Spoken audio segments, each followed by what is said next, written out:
Hi, my name is Chris. Welcome to my garden. I'm gardening in Zone 4B, just outside Minneapolis. Today, I'd like to review my border garden on my driveway. Stay tuned and we'll zoom in for a closer look. Let's take a look at my border garden on the driveway and take a look at what's blooming and kind of how I dealt with this. So in the spring, this was all tulips and spring bulbs. I'll see if I can put in a video or put in a little shot to show you what that looked like. The willow tree that you see in the background is a Niobe weeping willow, and it's actually in the process of dying. We had to cut the roots on it because it was heaving the wall. Let's see if I can send some images there. But as we come in the driveway, we have this really stately willow tree. I've lined the driveway side with boxwood. This variety is a wintergreen boxwood, and I had some dieback, but I do have some propagations going so I can replant if I need to. I have two hydrangeas in this area.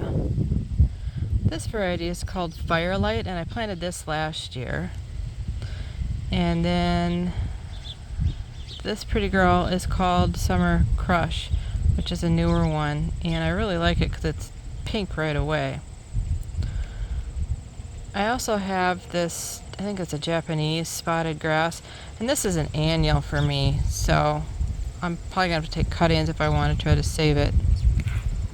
I really like the spots on the leaves. I think it's really unique, but it's not hardy to my zone. I think this is a zone 5 plant. I'm in zone 4. Here's a close-up of the Summer Crush hydrangea. Just really nice. I should probably come and deadhead these blooms that are fading.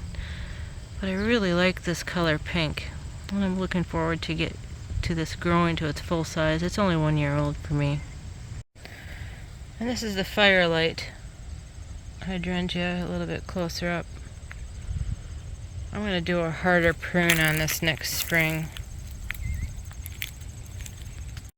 There's one that's all white, and then they turn pink.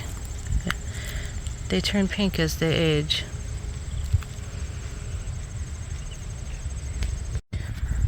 This is a purple leaf sand cherry, and it is not happy. I don't think it's in the right location.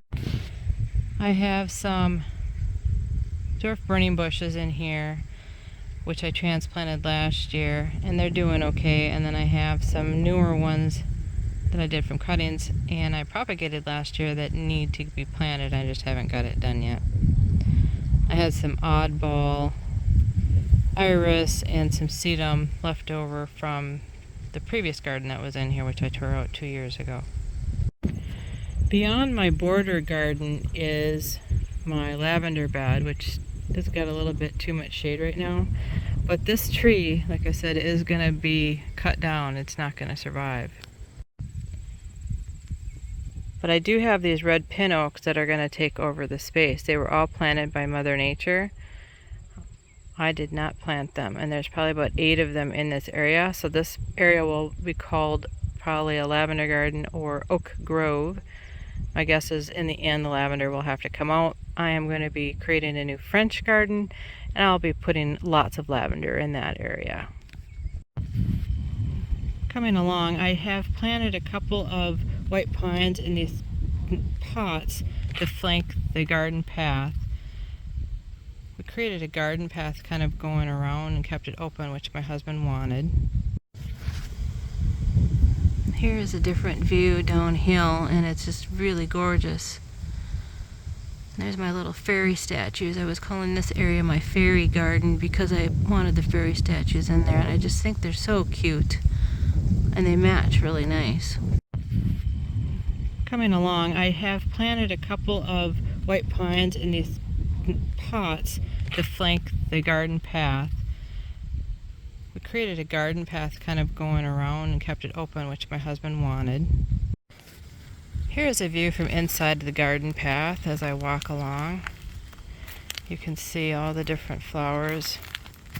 They're really beautiful.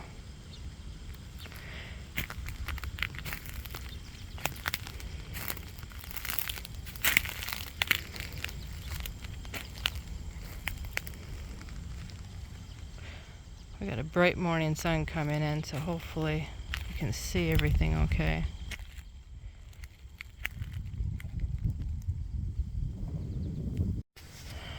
All the annuals, all of the flowers you see in here are annuals. I planted them all from seed, which I'm quite proud of. It's my first year of really growing a lot of flowers from seed. So these orangey yellow flowers are actually a cosmos, and the variety is called Bright Lights. Another shot of the Bright Lights cosmos. They're really nice. This is a king coral celosia. It should be bright red, but it's more orange.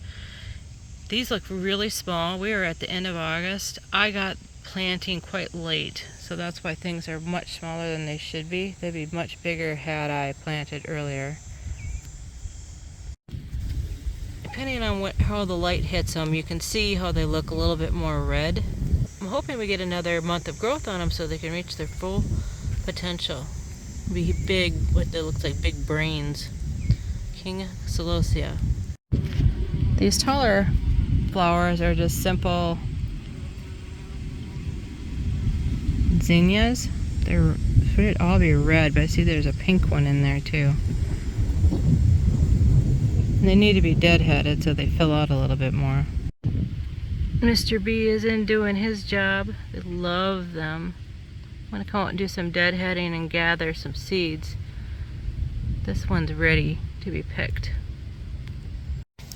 I also planted some nasturtiums in there. This one is called Cherries Jubilee. The ones that I have in the garden are 3 feet tall. Just to give you a perspective, this one's only about 10 inches tall. Just didn't get them in soon enough, but next year I'll plant them much earlier. I also planted a bunch of Snapdragons. They're just a mixed color palette, and you can see they just really go well with all these different pastel colors. They look really good.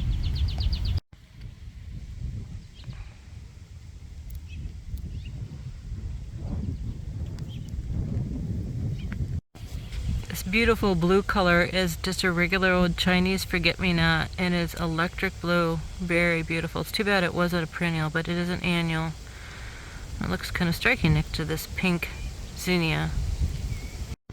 Continuing my walk down this driveway, you can see I need to water these white pines a little bit more. They're thirsty.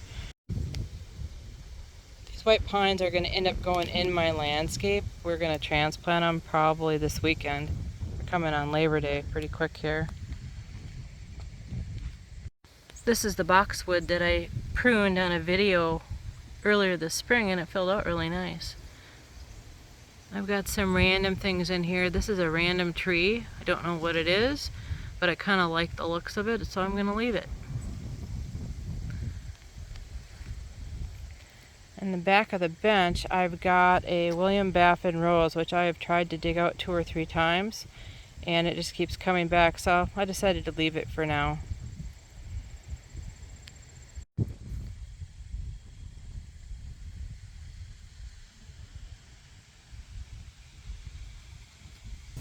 Whenever you're doing garden design, you want to create a focal point. In this case, I've added 2 cute little fairy statues. This little guy, his name is Peter, and the little gal here, her name is Emily. I just think they're just darling. They're painted in a rustic green, which gives it an aged woodland feel. I think they're just cute. I think this is a great focal point. What do you think? Let me know in the comments below. Having a destination is an essential part of garden design. In my driveway bed, this bench serves that purpose. At the end of a busy day, my husband and I will take a yard walk usually. We'll visit each one of the gardens at the end of the day to see how they're growing. If you enjoyed this video, please give us a thumbs up so YouTube knows to share this content with others. Also consider subscribing so you don't miss any of our other great videos. Thanks for stopping by. Have a great day.